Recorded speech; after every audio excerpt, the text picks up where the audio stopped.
जय राजपूताना, जय माँ भवानी। भारत में यूँ तो बहुत सारी रियासतें हुई हैं, मगर आज हम एक ऐसे राजपूत नरेश के बारे में बताने वाले हैं जिन्हें आधुनिक काल का भागीरथ कहा जाता है। इस महाराज का कद अंग्रेजों के सामने भी काफ़ी बड़ा था। इनकी वीरता के चर्चे दूर दूर तक फैले हुए थे। माँ करणी के इस भक्त को जब इंग्लैंड के किंग जॉर्ज पंचम ने बुलाकर राज दरबार में वीरता के बारे में बताते हुए शेर से लड़ने की चुनौती दे डाली, तब उन्होंने चुनौती को सहजता से स्वीकार करते हुए एक ही प्रहार में शेर के पिंजरे में जाकर शेर को मार डाला था। इस दृश्य को देखकर दरबार के में उपस्थित सभी लोग हैरान रह गए थे।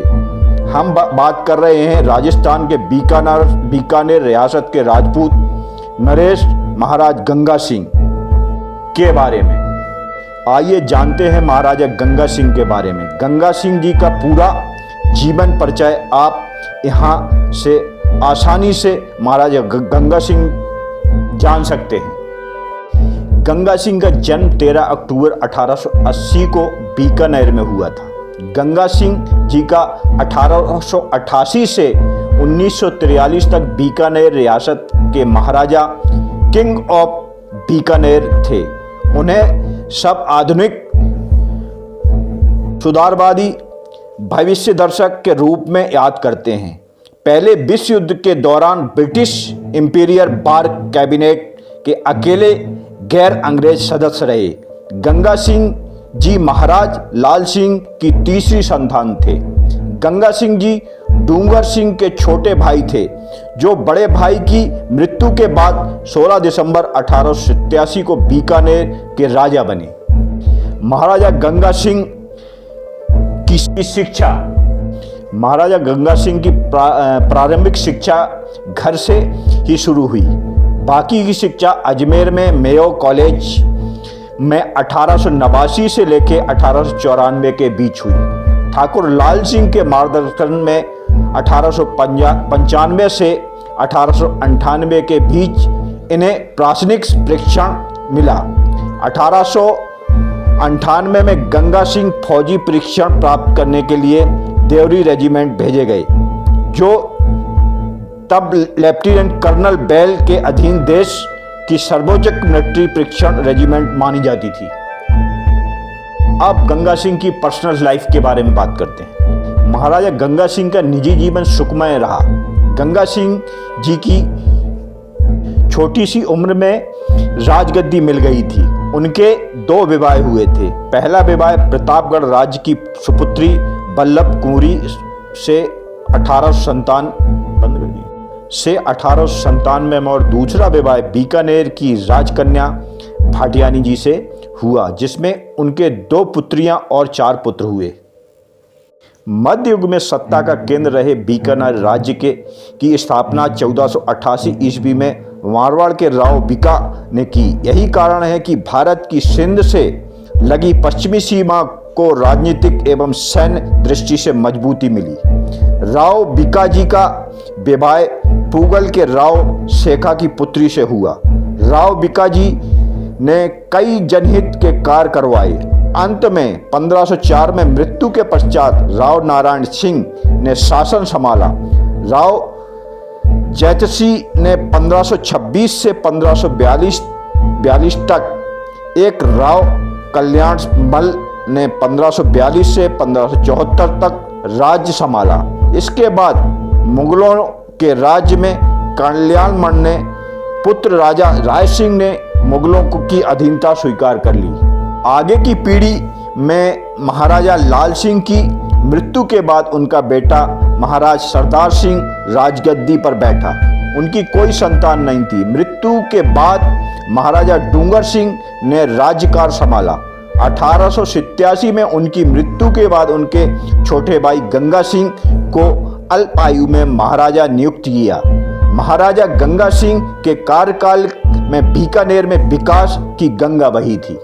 पहले विश्व युद्ध में एक फौजी अफसर के पद पर गंगा सिंह ने अंग्रेजों की तरफ से बीकानेर कैमल कॉर्प्स के प्रधान के रूप में फिलिस्तीन, मिस्र और फ्रांस के युद्धों में सक्रिय हिस्सा लिया।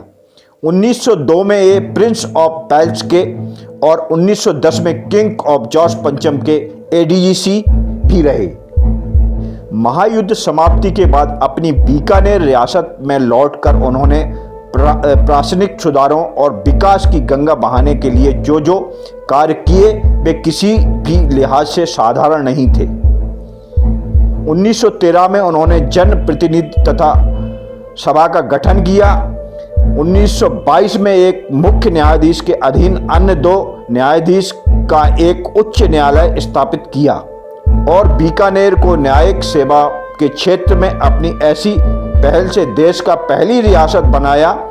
अपनी सरकार के कार्यों के लिए उन्होंने एंडोमेंट इंश्योरेंस स्कीम और जीवन बीमा योजना लागू की। निजी बैंकों की सेवाएं आम नागरिकों के लिए भी उपलब्ध करवाईं और अपने राज्य में बाल विवाह रोकने के लिए शारदा एक्ट को सख्ती से लागू किया।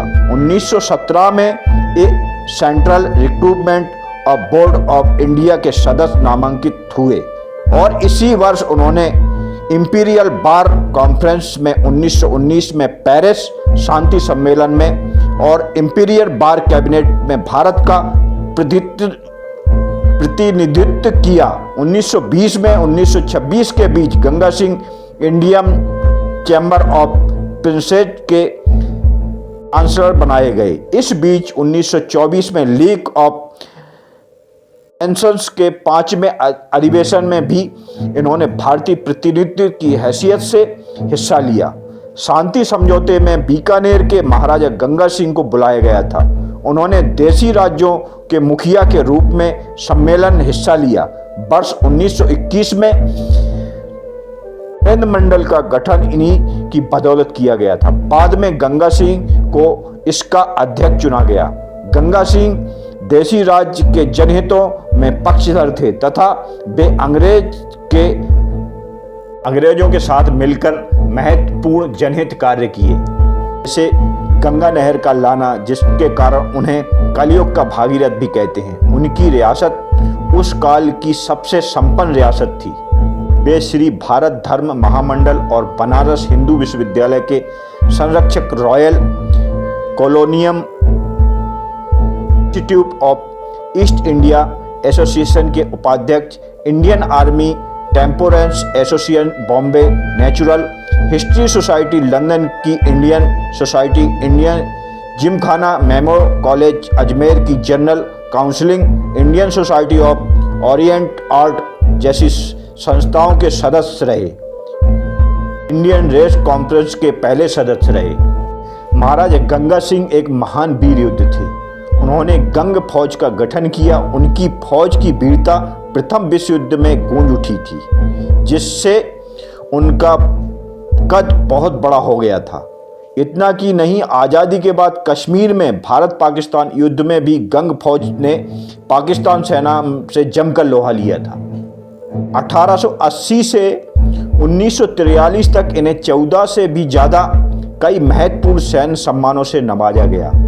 इनके अलावा सन 1900 में से केसर हिंद की उपाधि से विभूषित किया गया।